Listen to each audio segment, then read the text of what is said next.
लेकिन सब कोई ऐसे नहीं होते। हम जिनके घर में रुके ना, उस घर में सास बहू बहुत प्रेम से रहते हैं।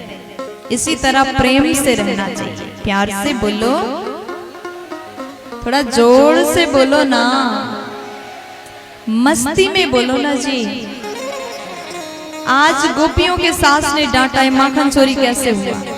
गोपियां कहती अब तो कुछ करना पड़ेगा, ये माखन चोर रोज हमारे घर आता है, चोरी करके खा लेता है और डांट हमें पड़ता है। तो गोपियों ने जैसे विचार बनाया, आज एक काम करते, कितना भी माखन छुपाओ उसको पता चल जाता है। अब उस समय चोर को पकड़ने के लिए सीसीटीवी तो नहीं था, क्या किया जाए।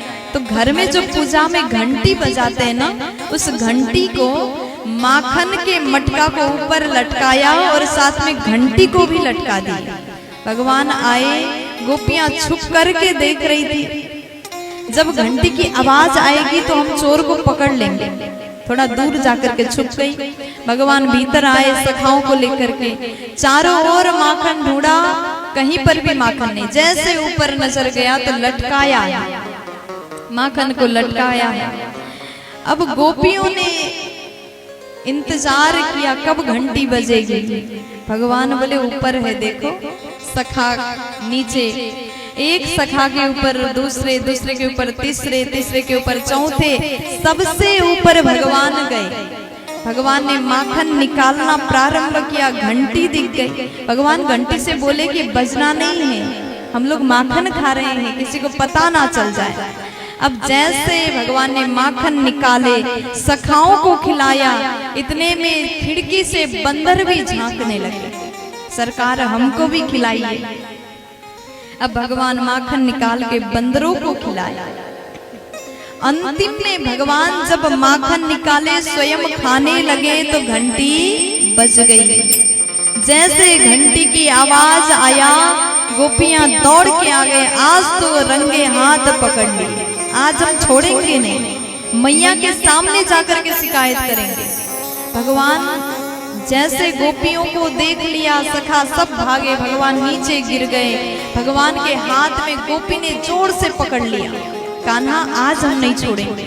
भगवान बोले गोपी ये कैसे पकड़ रही है, मैं माखन चोरी नहीं कर रहा था। गोपी बोली तो ये हाथ में क्या लगा है।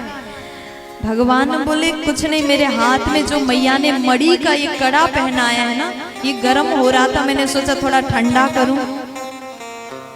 गोपी बोली अच्छा, अगर हाथ गर्म हो रहा था तो मुंह पे कैसे गया। भगवान बोले इतना भी बुद्धि नहीं है, जब हाथ में गर्म हुआ ये कड़े से, जैसे हाथ जलने लगा, वो जलन धीरे धीरे धीरे मुंह पे पहुंच गया। और मैंने सोचा यहाँ भी थोड़ा ठंडा कर लूं, नहीं तो मेरे घर में कमी है क्या माखन का। 9 लाख गाय हैं, अगर जरूरत पड़े तो हमारे घर से ले जाना माखन, मैं चोरी करने को नहीं आया था। वैसे तुम्हारे घर का माखन अच्छा भी नहीं लग रहा था, मटका से बदबू आ रहा था। प्यार से बोलो। भगवान इतना कह करके भागने लगे, गोपी ने जोर से हाथ में पकड़ लिया। कन्हैया आज हम छोड़ेंगे नहीं, सीधा जाकर के मैया यशोदा को बता देंगे। अब हाथ पकड़ के जैसे गोपी बाहर गई, यहाँ तक घूंघट है। भगवान बोले छोड़ दो, मुझे दर्द हो रहा है, मैं छोटा सा बच्चा, हाथ में कस के पकड़ लिया तो कितना दर्द हो रहा है, मुझे छोड़ो।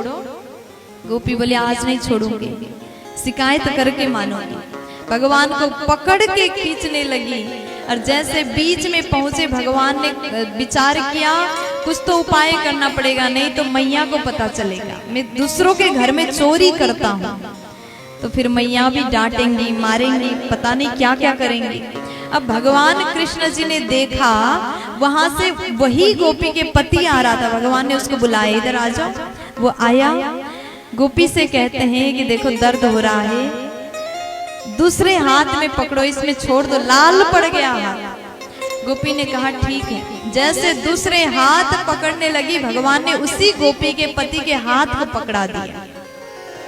पति के हाथ पकड़ाया, वहां से जल्दी से भाग करके अपने घर गए, हाथ मुंह धोकर के कक्ष में बैठ गए। भगवान तो भीतर गए, गोपी पति को खींच के ले गई और मैया को बुला रहे, ए मैया यशोदा जी बाहर आ जाओ। मैया बाहर आई तो गोपी बोली, देखिए आपने कभी हम पर भरोसा नहीं किया, देखिए आपका लल्ला माखन चोरी करते हुए पकड़ा गया, आज आप इसको डांटिए, अपने बच्चा को सुधार लो मैया, आपका बेटा चोरी कर रहा है। खूब शिकायत लगाई। उसके बाद मैया यशोदा जी को हंसी आ गई।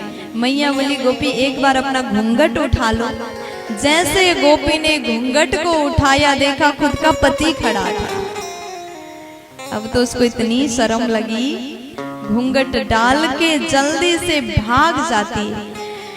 भीतर से भगवान आए, मैया कौन आया था घर में?